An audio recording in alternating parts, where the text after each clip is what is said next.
The Acolyte was pretty good. It's been so long since I've seen a Star Wars entry like this. It doesn't have any of the characters from the movies, it doesn't have any of the characters from the TV shows. It's entirely its own thing, and it's so freeing because I don't have to figure out how it ties into the next movie they're making or the next little thingamajig that's happening or the next little influence on the movies or anything like that. It's just its own thing that takes place in the Star Wars world, and I can just be interested in it and what's happening. And in execution, it's quite different from most every other Star Wars project too. It's more like actual TV. The best thing to compare it with is probably The Mandalorian, because it feels like both of these things take strong things from Star Wars influences, but they're very different influences. The Mandalorian is most often a Western. It's one guy walking around, solving problems, usually in something that involves fighting. And this is Wuxia Story, a kung fu epic. It's robed martial artists dealing with personal drama and also with a larger story, interspersed with wild kung fu fights and character building. This felt exactly like one of the old Star Wars comics, or something adjacent to the Jedi Apprentice book series.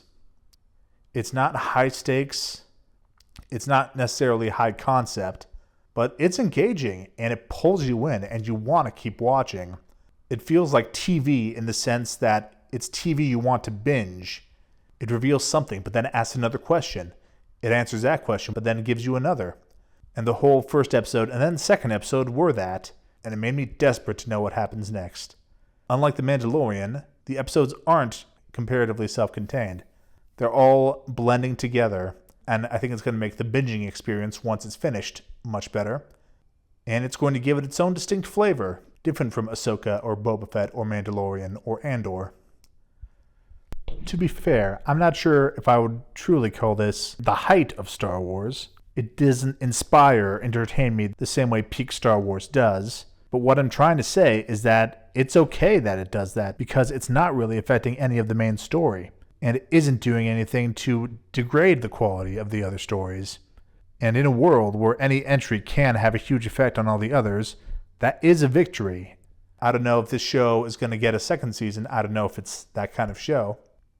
But its own distinct style, to me, says that it's likely to have a tidy shelf life and a respected place amongst the Star Wars Disney Plus catalog. And I'm excited to see how it ends.